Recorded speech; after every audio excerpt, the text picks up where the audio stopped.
नमस्कार गाइस, मेहरा जी technical channel में आपका स्वागत है। और ये हमारी क्लास 3 है, पार्ट 3। पहले 2 पार्ट में हमने बेसिक इन्फॉर्मेशन ली थी और अभी हम चलेंगे आगे। हम आपको सिखा रहे हैं MS एक्सेल स्टार्टिंग से और एडवांस तक। और मैं आपको बताऊं, पहले की क्लास में हमने सीखा था बेसिक। हमने सीखा था कि आपको नॉर्मली डाटा एंट्री का काम कैसे करना है। तो आपको थोड़ा बहुत कलरिंग वगैरह का मैंने बताया था कि आप कोई फॉर्मेट वगैरह भर रहे हो, आपको उसमें कलर कैसे फिल करने हैं। अगर चैनल पर नए हो, चैनल को सब्सक्राइब ज़रूर करें। और जिन्होंने हमारी 2 पार्ट की वीडियो नहीं देखी पहले वाली क्लास की, वो हमारे डिस्क्रिप्शन में लिंक मिल जाएंगे आपको, या फिर आप हमारी प्रोफाइल पर विज़िट कर भी चेक कर सकते हो। अभी हम सीख रहे हैं MS एक्सेल स्टार्टिंग से। अभी मैं आपको MS एक्सेल में ले जाता हूँ, ज़्यादा ना समय टाइम बर्बाद करते हुए मैं आ जाता हूँ MS एक्सेल पर। हम आ गए गाइस MS एक्सेल पर। और हमने ये कॉलम का तो मैंने आपको पहले ही बता दिया था। और अभी हम आज सीखेंगे ये इसके कॉलम के बारे में। हम ये सीखेंगे general, number, currency, accounting, short date, long date, time, percentage. हम सीखेंगे ये सभी का। अगर आप इस पर मोर नंबर पर क्लिक करोगे तो ये ऑटोमेटिक ही सारे नंबर आ जाएंगे। आपको ऐसे पता नहीं लगेगा, मैं आपको प्रैक्टिकली करके दिखाऊंगा लाइव। मैं साथ साथ करूंगा, साथ साथ आपको समझाता रहूँगा। अभी हम इसको कर लेते हैं। ओके, मैंने डेमो के लिए यहाँ पर सभी मार्कशीट डाली हुई हैं। ये देखिए, मैंने लिखा हुआ है general, number, currency, account, date, time, percentage. इसका काम कब होता है? क्योंकि जब आप कोई भी काम कर रहे हो, सपोज कर लो हम नंबरिंग लिख रहे हैं, अगर हम एक एक नंबर करके लिखेंगे ऐसे में तो बहुत ही टाइम लग जाता है। तो अगर हम ऐसे करेंगे, मैं यहाँ से सिलेक्ट करूँगा, मैं यहाँ से सिलेक्ट कर दूँगा नंबर, मैं नंबर पर करूँगा तो ये ऑटोमेटिकली ही डिटेक्ट करता रहेगा। मैं आपको प्रैक्टिकल करके दिखाऊँगा, ऐसे आपको समझ नहीं लगेगी। हम स्टार्टिंग करेंगे जर्नल से। मैं आते हैं जर्नल की। सपोज कर लो हम कुछ भी टाइप कर रहे हैं, जैसे मैं आपको एग्जांपल के लिए थोड़े से यहाँ पर नंबर टाइप कर देता हूँ। ये लिखेगा जर्नल में, ये लिखेगा जर्नल में। ये मैं आपको नॉर्मल एग्जांपल के लिए बता रहा हूँ। जर्नल का मतलब क्या है गाइस? जर्नल का मतलब ये है कि हम कुछ भी काम कर रहे हैं, जर्नल है जो वो नॉर्मल ही सभी काम के लिए हो जाता है। क्योंकि जैसे एक्सपोज कर लो, मुझे लिखना है 20% लिखना है, मैं यहाँ से टाइप करूँगा, मैं परसेंटेज लिखूँगा, तो जो परसेंटेज हो गया ये 20 लिखा गया। अभी मैं आपको दिखाता हूँ परसेंटेज में। अभी जैसे हम यहाँ से रिमूव करते हैं, मैं यहाँ से सर्च करता हूँ 20%, 20% लिखा। और मैं यहाँ से इसको 20, एक 100, एक उसके पास 52, मैंने इसको सिलेक्ट किया। मैं तीनों को सिलेक्ट कर गाइस मैं यहाँ से परसेंटेज पर आऊँगा। हम यहाँ से भी परसेंटेज पर आ सकते हैं, और आप मोर सेटिंग से भी यहाँ से परसेंटेज पर आ सकते हो। जैसे ही आप परसेंटेज पर आओगे तो ऑटोमेटिकली ही ये परसेंटेज पर आ जाएगा। ये देखें, ये ऑटोमेटिकली ही परसेंटेज पर आ गया। अब सपोज कर लो मुझे यहाँ तक काम करना है, मुझे यहाँ तक काम करना है, मैं क्या करूँगा, मैं यहाँ से परसेंटेज पर क्लिक करूँगा और अभी यहाँ तक का है। यहाँ तक ये एक्सेल समझ गया कि मुझे यहाँ तक काम करना है, तो ये जो एक्सेल है वो ऑटोमेटिक ही ये डिटेक्ट कर लेगा। जैसे अभी मुझे यहाँ पर लिखना है 20%, इसने ऑटोमेटिकली ही परसेंटेज है जो इसकी वो इसने लगा देनी है। ऑटोमेटिक, इसको कहने की ज़रूरत नहीं है, जो ऑटोमेटिकली ही समझ आता है। तो परसेंटेज का मतलब ये है कि हम कोई भी काम कर रहे हैं तो ये ऑटोमेटिकली ही समझ जाता है। जैसे मुझे अभी कुछ भी मैंने लिखना होगा, ये ऑटोमेटिकली ही मुझे कर देगा, मुझे इसमें परसेंटेज ना साथ जोड़ने की ज़रूरत नहीं होगी। इससे क्या होता है गाइस, इससे एक तो हमारा टाइम बचता है और दूसरा कंपनी में, हम कोई भी कंपनी में काम पर भी काम कर रहे हैं तो थोड़ा सा प्रोफेशनल लगते हैं। अगर आपको MS एक्सेल प्रॉपर सीखना है तो आपको ये छोटी छोटी चीज़ें आनी चाहिए प्रॉपर तरीके से। तो मैं सिखाऊंगा आपको, सिखाने के लिए है।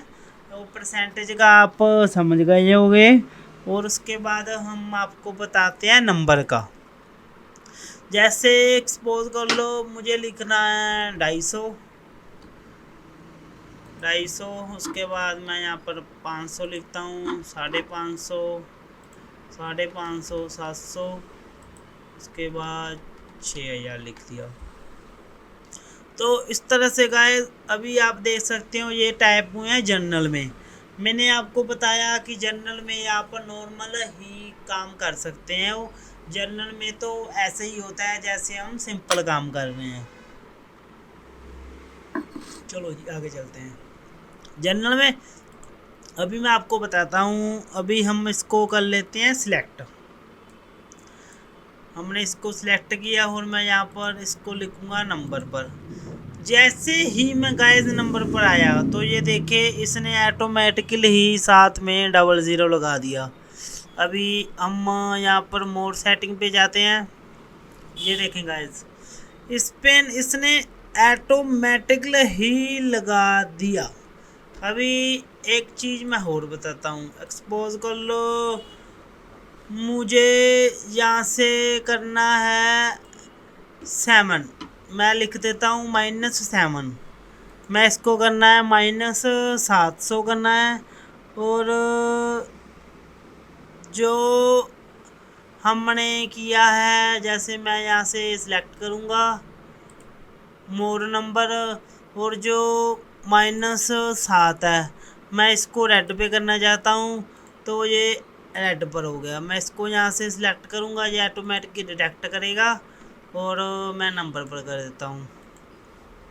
तो ये देखिएगा ये -7 आ गया। तो हम इस जैसे हमने अभी कुछ भी मैं टैप करूँगा तो ये ऑटोमेटिकली ही 00 साथ में लगा कर देता रहेगा।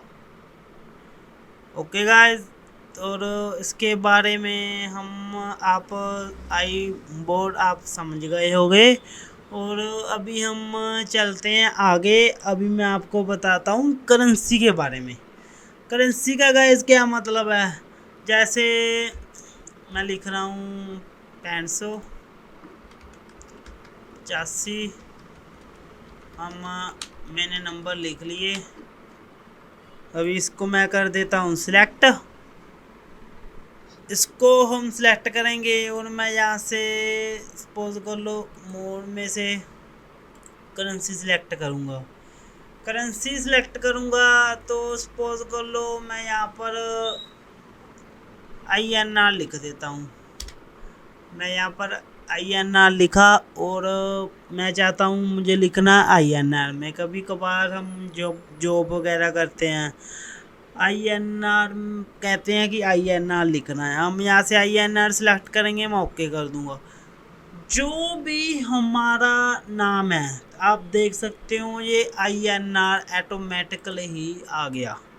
अभी हम सपोज कर लो मुझे लिखना है 50, ये ऑटोमेटिकली ही INR सेलेक्ट कर देगा। तो ये थी। अभी मैं आपको बताता हूँ अकाउंट के बारे में। अकाउंट के बारे में जैसे मुझे लिखना है 500, 500 के बाद 650। अभी मैं इसको कर देता हूँ 2 को सिलेक्ट, मैंने कर दिया अकाउंट। देखेंगे ये ऑटोमेटिकली इसने डिटेक्ट कर लिया अकाउंट को भी। अभी मैं जो भी काम करूँगा, मैंने जितनी भी अमाउंट वगैरह लिखनी होगी ये ऑटोमेटिकली डिटेक्ट करेगा। हम इसको जहाँ हमने सपोज कर लो मैंने यहाँ तक काम करना है, हम अकाउंट सेलेक्ट करेंगे। अकाउंट सेलेक्ट कर कर 52, 52 के बाद 65, 65 के बाद 200, 200 के बाद 5000। तो इस तरह से आप नॉर्मल ही अकाउंट का काम, जैसे हम अकाउंटिंग कर रहे हैं, हम नॉर्मल ही यहाँ इससे ऐसे लिखवा सकते हैं। हम सीखेंगे डेट। डेट के बारे में हम समझेंगे आज कि डेट का कैसे काम होता है। अभी जैसे हमने डेट लिखी हुई है, सपोज कर लो मैं लिख रहा हूँ 10/12वां महीना 2005। मैंने 2005 लिखा, मैं टाइप कर रहा हूँ गाइस, आप चेक कर सकते हो। ये जो कॉलम है ये ऑटोमेटिकली ही एक्सेल समझ गया कि डेट लिखना चाहता है। ऑटोमेटिकली ही एक्सेल ने मेरा डेट वाले कॉलम को सिलेक्ट कर दिया। मैं इसको कर दूंगा एंटर, ये फिर से जनरल में आ गया। अभी मैं इस पर सिलेक्ट करूंगा तो ये फिर से डेट पर ही आ जाएगा। और अगर मैं इस पर सिलेक्ट कर कर मैं जानबूझकर जनरल कर दूंगा तो ये इस तरह से कुछ आ जाएगा। आप देख ही सकते हो, आप देख सकते हो ये किस तरह से आ गया। मैं इसको डेट पर करूंगा, फिर मैं डेट पर किया, मैंने डेट पर किया तो ये ऑटोमेटिकली इसने 10 दिसंबर डाल दिया। तो आप समझ सकते हो। अभी मैं मोर इन्फॉर्मेशन पे जाऊंगा। डेट मैंने सपोज कर लो इसको प्रॉपर नहीं लिखवाना, मैं यहाँ से ये आप पर क्लिक करूँगा तो ये ऐसे लिख कर दे देगा। इसको जैसे ये हम काम कर रहे हैं कोई, ये ऑटोमेटिकली ही एक्सेल समझ जाता है कि हम क्या काम करना चाहते हैं, बंदा क्या चाहता है, क्या वर्क करना चाहता है, वो ये एक्सेल ऑटोमेटिकली ही समझ जाता है। तो एक्सपोज कर लो, मैं अभी आपको 2-4 एंट्रियां डालकर थोड़ा सा एक्सप्लेन करता हूँ। जैसे अभी मैं लिख रहा हूँ 5/5/6/2000 लिख दिया। तो इसने ऐसे लिखा, एक्सपोज कर लो। मुझे ये जो 12वां महीना मैंने 12 लिखा है, इसको मैं चाहता हूँ इंग्लिश में। मैं क्या करूँगा, मैं यहाँ से ये सिलेक्ट भी कर सकता हूँ, मैं यहाँ से डायरेक्ट भी हम कर सकते हैं, और मैं यहाँ से मोर नंबर पर क्लिक कर कर यहाँ से भी सिलेक्ट कर सकता हूँ। जैसे अभी एक्सपोज कर लो, मुझे इसको उल्टा करना है, मैं इस पर क्लिक करूँगा, मैं ओके कर दूँगा तो ये 2005 12 10 ऐसे लगा देगा। क्योंकि आपने कई बार मार्कशीट वगैरह या फिर कैलेंडर वगैरह में देखा होगा, किसी चीज़ों में आपने देखा होगा जो सन होता है, जिसको हम ईयर भी बोल देते हैं, जो हमारा ईयर होता है वो स्टार्टिंग में होता है।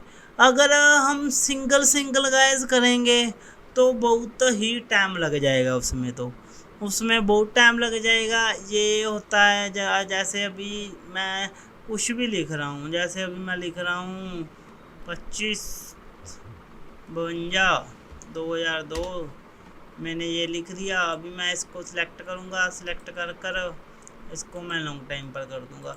इसने ऑटोमेटिकली ही मुझे लिख कर दे दिया। तो मैं सपोज कर लो इसको तीनों को सिलेक्ट करूँगा, तीनों को एक साथ सिलेक्ट कर कर मैं अपने कॉलम पर जाऊंगा, कॉलम पर जाकर डेट पर जाऊंगा, डेट पर जाकर मैं इस पर करूंगा, ओके कर दूंगा। तो ये ऑटोमेटिकली इसने डिटेक्ट कर लिया। अभी एक्सपोज कर लो, मैंने अभी टाइप करना है 6/12वां मंथ 2002, ओके कर दूंगा। तो इसको बताने की ज़रूरत नहीं है, ऑटोमेटिकली ही ये डिटेक्ट कर देता है। जब भी मैं अभी लिख रहा हूँ 25 तारीख लिख रहा हूँ, मैं चाहता हूँ दूसरा मंथ, और मैं डालना चाहता हूँ 2015, तो मैं ओके कर दूंगा तो इसने ऑटोमेटिक ही ये ऐसे लगा कर रख दिया। अब मैं इस पर क्लिक करूँगा, इसको ऐसे ऐसे क्लिक कर कर मैं यहाँ से मोर पर जाऊँगा। मोर पर जाकर मैं यहाँ से मार्च पर कर दूँगा, तो ये ऑटोमेटिकली देखे इसने ये कर दिया। अगर गाइस अभी जैसे ये है, अभी सपोज कर लो मुझे 25 लिखना पड़ता, मैं प्रॉपरली सपोज कर लो ऐसे टैब करूँगा तो मेरा बहुत ही टाइम वेस्ट होगा, मेरा बहुत ही इस पे टाइम वेस्ट होगा। तो इस तरह से हम नहीं लिखेंगे। अभी जैसे मुझे लिखना है 8 ब्रैकेट 4, ये ऑटोमेटिकली इसने डिटेक्ट कर लिया, ये समझ गया कि ये बंदा क्या लिखना चाहता है। तो ये था डेट का कॉलम। आपको परसेंटेज का पता लग गया, आपको डेट का पता लग गया। तो ये हमारी क्लास 3 थी, जिसमें हमने आपको जनरल 4-5 स्टेप के बारे में थोड़ा सा बताया।